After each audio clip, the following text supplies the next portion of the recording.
ٹھیک، سوچنا یہ ہے کہ اس ٹسل کا نتیجہ کیا نکلے گا.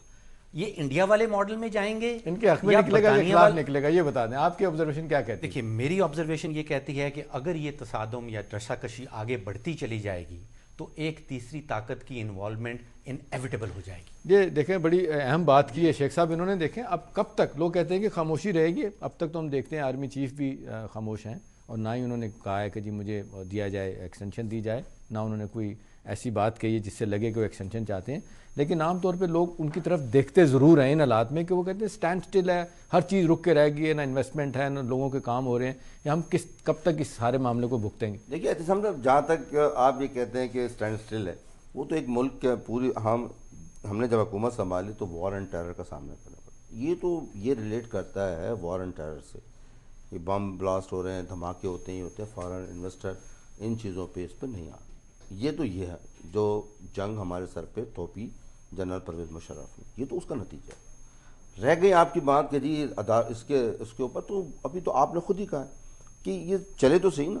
لیکن ایک چیز میں نہیں سمجھتا کہ بھئی ضد ہے، کہیں پر ضد نہیں ہے. اگر ضد ہوتی تو رمدے صاحب کو دوبارہ آرٹیکل 60 صدر صاحب فوری طور پہ کیوں فیصلہ کرتے ہیں؟ اگر فرض کریں سپریم کورٹ نے ایک ڈیسیجن کیا شیخ صاحب، اس میں ایک پل نہیں لگایا انہوں نے اور فیصلہ آ گیا، اس سے تو لگتا ہے نا کہ وہ بھی تلے بیٹھے ہیں کہ نہیں آپ کی بات نہیں سننی ہم نے. نہیں، کہیں دیکھیں نا، صرف ایک رحمان ملک والے مسئلے کے اندر انہوں نے فوری اقدام کیا کہ جی اس کو 3 سال کی انہوں نے سزا ان کی بحال کر دی. ایک صرف وہاں پر انہوں نے یہ ایکشن لیا، اکیلا ایک ایکشن. اور اس سے پہلے ایسے صدروں کے ایسے چیزیں ہیں. تو اگر آپ ایک کے اوپر ہی آپ یہ سمجھ رہے ہیں کہ سب پہ اس طرح سے کیا جائے گا، نہیں ایسا نہیں ہوگا. اور مفاہمت اور اس سسٹم کو ہم نے بنا رہا. رہ گئی این آر او کی بات، جیسے یہ خرم دستگیر صاحب کہہ رہے ہیں این آر او، اور تم این آر او کی وجہ سے تو آج تم بیٹھے ہو پارلیمنٹ کے اندر، این آر او کی وجہ سے تو پارلیمنٹ وجود میں. ہماری ایک مشکل یہ ہے، اور محترمہ نے شہادت بھی اسی بات کی کہی کہ اس ملک میں جمہوریت ہے.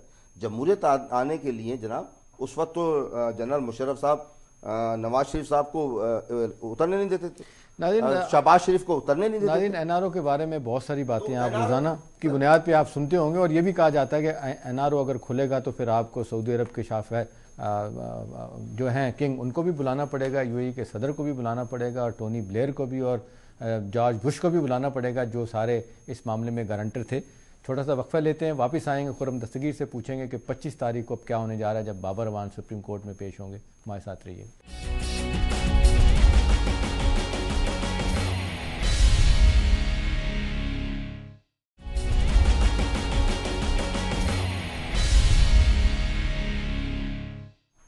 Welcome back. جی شیخ صاحب آپ بات مکمل کر لیں. جی میں عرض کر رہا تھا کہ این آر او کے نتیجے میں یہ الیکشن وجود میں آئے. این آر او کی وجہ سے اس یہ بھی بینیفیشری ہیں اس کے آپ کے خیال میں این والے؟ میں بھی بتاتا ہوں کہ کہاں سے اور کتنے بڑے بینیفیشری ہیں.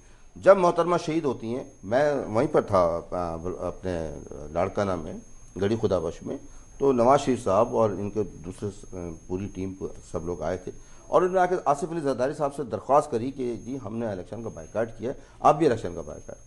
آصف صاحب نے کہا کہ جی میں تو پاکستان کھپے کا نعرہ لگا چکا ہوں، اگر آج اس وقت ہم نے الیکشن کا بائیکاٹ کیا تو پھر پاکستان کا وجود جو ہے وہ خطرے میں. اس وقت بلوچستان کی میں دیکھ لیں، فرنٹیئر میں دیکھ لیں، لہٰذا میں تو پاکستان کھپے کا نعرہ لگا چکا ہوں اور میں الیکشن میں آؤں گا.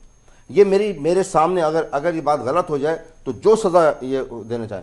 نواز شریف سے اس وقت وہاں پر گڑی خدا بخش میں بیٹھ کے جناب صدر آصف علی زرداری صاحب سے کہا کہ پھر آپ ایک ہمیں پریس کے ذریعے ہمیں بھی ایک ریکویسٹ کر دیں کہ ہم الیکشن میں حصہ لیں، تو ہم بھی الیکشن میں حصہ لیں تاکہ پھر ہم وہ ساتھ کریں. تو یہ بڑے بینیفیشری تو یہ ہیں. جی بینیفیشری بھی آپ ہیں. ہم تو لاس اٹھائے ہیں، ہم تو نقصان اٹھائے ہیں. آپ کے ناظرین بہت اچھی طرح جانتے ہیں کہ مسلم لیگ نون کے کسی بھی قائد نے این آر او کے تحت عدالت سے بریت کی درخواست آئے تو این آر او کے تحت نا. میری گزارش نہیں، دیکھیں بات یہ عدالت میں کون گیا، شیخ صاحب عدالت میں کون گیا؟ مسلم لیگ نون کا کوئی لیڈر این آر او کی بیسس پہ اس نے اپنا کوئی کیس معاف نہیں کروایا. کیس تو بنائے ہوئے آپ کے، وہ تو بیچاری تو پیپلز پارٹی کوئی بات ہے نا، ہم نے کوئی کیس معاف نہیں کرایا، ہم نے این آر او سے کوئی فائدہ نہیں اٹھایا. جنہوں نے فائدہ اٹھایا ہے انہی کے اوپر تو آپ جو میں ایک آپ کے ناظرین کو بات سمجھنا چاہیے. دیکھیں کورٹ جب یہ کہتا ہے کہ آپ سوئس کیس کھولیں، کورٹ کوئی آصف علی زرداری کے خلاف ایکشن نہیں کر رہا. این آر او کے تحت وہ ایک خط لکھا گیا تھا، وہ تو سب کو پتا ہے کہ اب چونکہ اسے انڈو کرنا ہے. آپ کو وہ بڑا خواب نظر نہیں آ رہا کہ ہم جیلوں میں تھے اور ہم کہہ رہے تھے انڈو کرنا ہمارا خواب یہ ہے کہ پاکستان جناب نواز شریف رات کی تاریکی میں ایک دم سیدھے گدہ پہنچتے اور محلوں میں موجود ہمارا خواب یہ ہے کہ پاکستان میں آئین کی حکومت ہو، ہم جیلوں میں لڑائی لڑ رہے ہیں، government of laws not of men, ہمیں قانون کی حکمرانی چاہیے. اس لیے این آر او ایک پرسنلائزڈ قانون تھا، چند شخصیتوں کو فائدہ آج این آر او کے تحت قانون ایشو کیا. سب سے بڑے بینیفیشری آپ لوگ ہیں، بینیفیشری آپ ہی ہیں جن کے تحت آپ اس وقت تو آپ کو ترنے کو نہیں دیتا تھا. دوسری بات جو فنش اہم ایشو ہے، ہمیں جب تک حکومت کو یہ سمجھ دیکھیں، جو آپ نے کہا نا 25 تاریخ کو کیا ہونے جا رہا ہے، 25 تاریخ تک مجھے یہ شاید میں زیادہ خوش گمان ہوں، لیکن میرے خیال میں حکومت کو یہ سمجھ آ جائے گی کہ اب وہ سپریم کورٹ کو مزید ڈیفائی نہیں کر سکتے.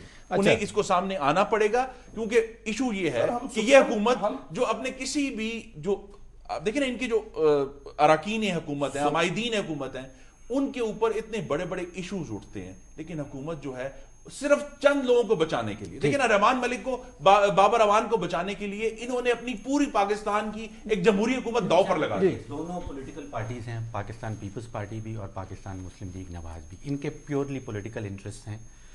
یہ دونوں پارٹیز اس سسٹم کے بینیفیشریز ہیں جو کہ انہوں نے ڈومینیٹ کر کے رکھا عدلیہ کو بھی اور پارلیمنٹ کو بھی. پاکستان مسلم لیگ کے اپنے پولیٹیکل انٹرسٹ ہیں، اور ان پولیٹیکل انٹرسٹ کی بنیاد پہ یا تو یہ جوڈیشری کی موومنٹ کو جوائن کرتے ہیں یا ایک سائیڈ لے لیتے ہیں جوڈیشری کے خلاف.